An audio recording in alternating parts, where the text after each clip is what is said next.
गुरु आज चर्चा करेंगे आश्रम समाचार को लेकर। अभी अभी 2 अगस्त को हम देवघर में ही थे। आज 5 अगस्त। आज कुछ बातें जो वहाँ पर आचार्यदेव दादा के सानिध्य में लाभ हुआ है उस बात को रखने का प्रयास करेंगे। आचार्यदेव दादा हर समय जो भी भक्त लोग अपना अपना प्रश्न लेकर के आते हैं, निरंतर उनका समाधान देते रहते हैं। इसमें बहुत सारे उत्तर हमारे हर भक्तों के जीवन में भी होता है और उस उत्तर को निवेदन किए बिना किसी और के द्वारा वहाँ निवेदित होता है और उससे वह हमारे जीवन के लिए भी उपयोगी होता है। जैसे हम लोग परनिंदा परचर्चा करते हैं और इस परनिंदा और परचर्चा से क्या होता है, हम जिस चीज को लेकर के तोड़ फोड़ करेंगे, उसको लेकर के खिचड़ी पकाएंगे और वही महक तो हमारे अंदर आएगी ना, उसी का ही महक आएगी। अभी अभी हमारे पूजनीय बिंकिदा दादा भी एक कहानी सुना रहे थे हम लोगों को और वो समझाने की कोशिश कर रहे थे कि कैसे हमारे जीवन को हम प्रवृत्तियों के प्रचालना में, प्रवृत्तियों की जो एक प्रेशर होती हैं और उससे हम अपने को कैसे बचाएं, इसके लिए एक सहज सरल उदाहरण बता रहे थे। जैसे समझो कि एक बाल्टी में कीचड़ भरा हुआ है, अब उस कीचड़ को रहने दो और एक जल जहाँ से गिर रहा हो टोटी खोल दो और उस टेप से वही पानी उस बाल्टी में गिरने दो। जैसे जैसे वो पानी बाल्टी के अंदर भरता जाता है और भरने के बाद वो उफान मार करके उसमें से ज़्यादा जो है वो निकलता चला जाता है। ऐसे निकलते निकलते निकलते क्या होता है, पहले तो उसके अंदर जो कीचड़ था वो पतला होता है और उसके बाद देखा ही जाता है कि कीचड़ ही संपूर्ण बाल्टी से बाहर हो जाते हैं और उस बाल्टी में केवल स्वच्छ पानी ही रह जाता है। इसका मतलब हम लोग अगर अच्छाई को लेकर के चर्चा करते हैं तो हमारे अंदर अच्छाई से भर जाता है। अगर बुरा को लेकर के हम चर्चा करते हैं तो हमारे अंदर बुराइयों से भर जाता है। यही बात हमारे आचार्यदेव दादा कहते हैं कि हमें कभी भी परनिंदा परचर्चा नहीं करना चाहिए।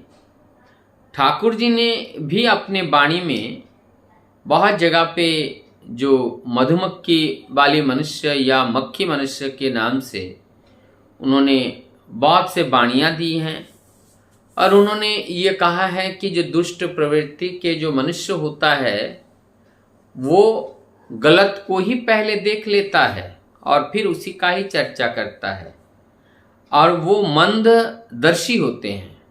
मंददर्शी वो एक ही लहमा में, एक ही झटके में, वो एक ही मोमेंट में वो गलत को ही पकड़ लेता है क्योंकि उनका खोज ही गलत रहता है और धीरे धीरे क्या होता है, वो अपना जीवन भी गलत हो जाता है।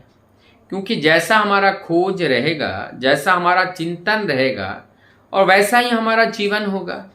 इसलिए हमारे जीवन वैसा ही हो जाता है जैसा हम परनिंदा परचर्चा करते हैं। ठाकुर जी ने सत्यनारायण में इस बात को और स्पष्ट करके बताए गए हैं कि जो आप परनिंदा परचर्चा करते हो वही तुम्हारे अंदर ही घर बना लेगा और घर बना करके तुम्हारे अंदर वो प्रवेश कर जाएगा। इसलिए किसी दूसरे का जो निंदा है उस निंदा को लेकर के चर्चा कभी नहीं करना चाहिए। उसका जो अच्छाई है, अच्छे को लेकर अगर हम चर्चा करते हैं तो वो अच्छा हमारे घर के अंदर भी, हमारे शरीर के अंदर भी वो बस जाता है। अब इस जो पृष्ठभूमि बना, इसके ऊपर अब हम उस बात को रखने का प्रयास करेंगे जो अभी अभी आचार्य देव दादा प्रार्थना में बैठे थे और वहाँ पर जो मुकुल सर हैं वो एकदम सामने बैठे हुए थे और तब जा कर के आचार्य दादा कहते हैं कि एक बार हमारे पास एक हमारे जान पहचान के एक मित्र ही आए और आकर के वो हमें वीडियो दिखाने की बात कर रहे हैं कि कोई उनका कोई निकटवर्ती कोई व्यक्ति हमारे नाम पे कोई निंदा किया है। अब आचार्य देव दादा उनके ऊपर गुस्सा हो गए कि तुम्हें विश्वास करके अगर किसी ने कुछ हमारे बारे में कहा है तो हमें बताने की क्या जरूरत थी? तुमने अपने दोस्त के साथ विश्वासघात क्यों किया? इसलिए तुम पहले दोषी हो क्योंकि तुमने विश्वासघात किया।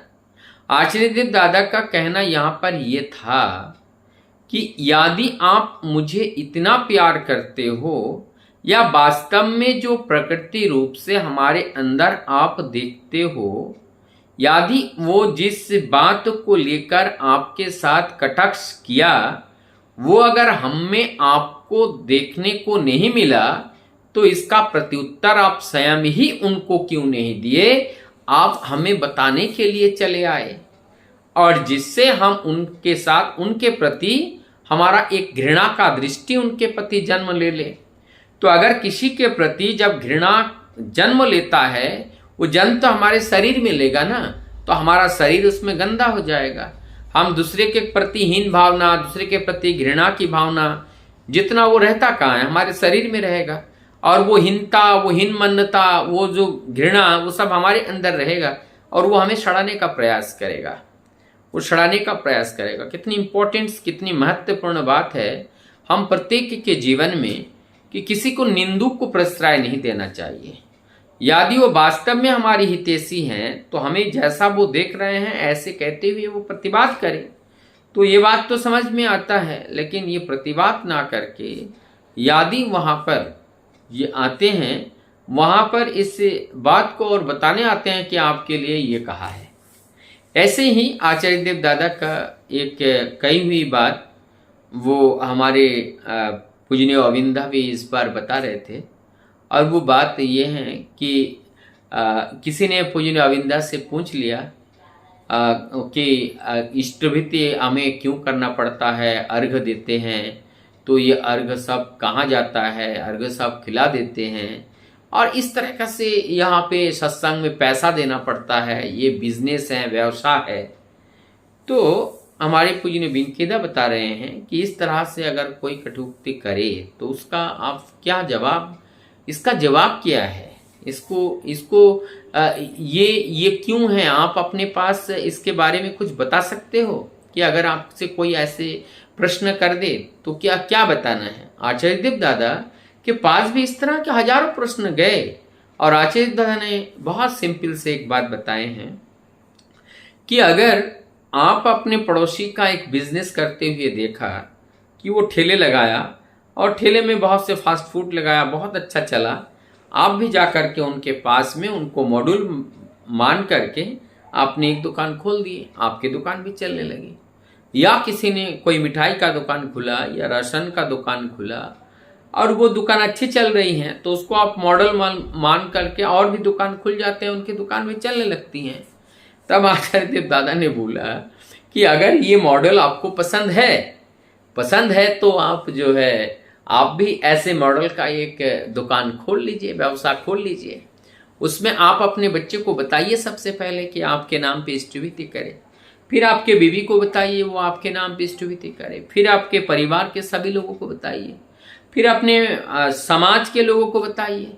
और जब सारे लोग आपके बारे को लेकर के जब इष्टभृति करने लगे, जब इष्टभृति आपका अच्छा चलने लगे तो हमें भी इन्फॉर्म कर दीजिएगा, मैं भी जा कर के वहाँ आपके नाम का इष्टभृति करने लगूंगा। तो ये बात ये है कि ये जो इष्टभृति है ये इष्टमिति को हम लोग पैसा समझते हैं, लेकिन ये इष्टमिति पैसा नहीं है, तो कर्मफल है। और उस कर्मफल को ग्रहण करके प्रसाद के रूप में तब्दील करना, ये तो सबकी बस की बात नहीं है। जिसके अंदर वही ईश्वरीय तत्व, ईश्वरीय सत्ता, स्वयं पुरुषोत्तम ही ऐसा काम कर सकते हैं। पुरुषोत्तम के बिना किसी का जो कर्मफल उसको हजम कर दे, नीलकंठ बन जाए, ऐसा संभव नहीं है, नहीं होगा। ऐसे कहीं देखने को नहीं मिलता है कि सत्संग आज का संगठन नहीं है, 137 वर्ष ये पुराना है और ये 100 वर्ष इन्होंने क्रॉस कर चुके हैं ये संगठन। और आप भी ये प्रबल रूप से आगे की ओर द्रुत तीव्र गति से ये आगे की ओर बढ़ रहा है। और यही देख करके, और ये नहीं, ठाकुर जी को पुरुषोत्तम क्यों कहा गया, ठाकुर जी को भगवान क्यों कहा गया? अरे भाई, भगवान उन्होंने स्वयं कभी नहीं कहे, न ठाकुर वो स्वयं को कभी कहे। भक्त लोगों ने ही उनको भगवान बनाया और भक्त लोगों ने ही उनको ठाकुर बनाया। मुझे ये बताइए तो, जितने भी राम, कृष्ण, बुद्ध, जिसास, गौरंग, महाप्रभु, ये सब मोहम्मद साहब जो भी आए, क्या ये स्वयं भगवान के लिए उन्होंने प्रचार किए कि मैं स्वयं भगवान हूँ? भक्त लोगों ने ही उनको भगवान बनाया। तो इस तरह से ठाकुर जी को भी भक्त लोगों ने ही उनका भगवान का दर्जा दिया। अर्थात जो भगवान से जो चीजें प्राप्त होती हैं, वही सारे ऐश्वर्य जो हैं, जड़ श्री ज्ञान और वैराग्य, वैश्वर्य जो ऐश्वर्य होते हैं, षडैश्वर्य जो होते हैं, वीर्य होते हैं, जड़ श्री और ज्ञान और वैराग्य, ये 6 गुण होते हैं। ये गुणों से जो परिपूर्ण होते हैं, वो 6 गुणों से जो परिपूर्ण होते हैं, और ये जो 6 गुण जिसके अंदर देखने को मिलते हैं, वो पुरुषोत्तम कहलाते हैं। जैसे ये सारे गुण हम भगवान राम के अंदर, भगवान कृष्ण के अंदर देखने को मिला था, और भक्त लोगों ने भी वही चीज जो है ठाकुर जी के अंदर अनुभव किया। और उन्होंने कई बार भक्त के दर्शन दी, एक जगह पर रहते हुए वो एक साथ कई जगह पर उन्होंने दर्शन दिए हैं। और उनके स्वयं के जो उन्होंने भाववाणी दिए हैं, उस भाववाणी में अपने जो विभाव हैं उसका उन्होंने स्वयं प्रकाश किए हैं कि वो कौन है, क्या करने आए हैं, क्या बताना चाहते हैं, देशवासियों को क्या मैसेज देना चाहते हैं। उन्होंने सत्यानुसरण नाम या मैसेज नाम के उन्होंने 9 जो है वाणी की पुस्तकें दी और धर्म ग्रंथ दी, जिसके अंदर हमारे चलने फिरने, बोलने, हंसने, गाने सब के बारे में उन्होंने बता रखे हैं। वो हमारा एक तरीके का संविधान है कि कैसे हम चले, कैसे हम करें। तो ये परम पुरुष का संविधान युग युग में आता है, और उस संविधान को जब हम मान करके चल पाते हैं, तभी हमारे जीवन में सफलता आती है। नहीं तो ये दुख कष्ट हमें भोगना ही पड़ता है। आप हमें बताइए, भगवान राम, भगवान कृष्ण जो भी भगवान रूप में धरती पर आए, पहला इनको पहचाना कौन? पहले इनको कोई पहचाने नहीं।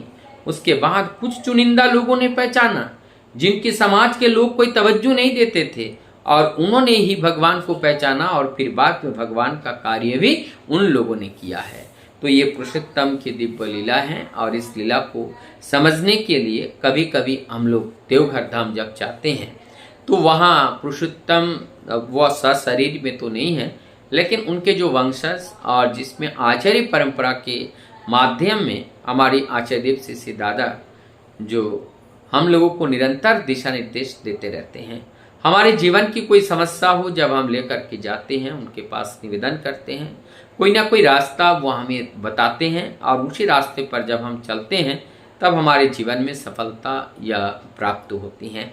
और ये केवल हमारी अकेले के जीवन में नहीं, हजारों लाखों की तादाद में लोग यहाँ पर आते हैं और अपना समस्याओं को निवेदन करते हैं, और फिर वो फल प्रसू होकर के वापस आता है, और जीवन में उस फल को पा करके वो उपभोग करता है। ऐसी कुछ बातें लेकर आज मैं चर्चा करने को सोच रहा था। और जब भी हम सानिध्य लाभ कर पाते हैं पुरुषोत्तम का, आचार्य देव का, तो आचार्य देव के सानिध्य लाभ, उसके साथ साथ ठाकुर परिवार के लोगों का दर्शन प्रणाम जब होता है, और उनके श्रीमुख से जब कुछ दिशा निर्देश हम लोगों को मिलता है, तो यह हमारा जीवन एक नए रूप से संचित हो जाता है, और नए ताजगी के साथ फिर हम वापस लौटते हैं कि कैसे हमें ठाकुर जी का काम करना है, घर घर तक उनके इस आवाज़ को, उनकी इस वार्ता को पहुंचाना है, ताकि हम स्वयं आनंद में रहे और स्वयं बचे। ऐसा नहीं होगा जब तक समाज के सभी लोग नहीं बचा पाएंगे, सभी लोगों को जगा नहीं पाएंगे, तब हम अपने जीवन में सफलता को कभी नहीं ला सकते हैं। तो आइए हम अपने जीवन को और सुंदर बनाएं, प्रभु को निर्देश को माथे पे लेकर के चले, अर्थात कर्म में उनको परिणत करें और समाज को एक नई दिशा मिले, नई राह मिले, जिससे इस जीवन का सुख, समृद्धि और विकास चतुर दिक जय करके जीवन में आती हैं। सबकी मंगल प्रार्थना प्रभु के चरण में करता हुआ मैं अपनी बात को यही विराम देता हूँ। जय गुरु।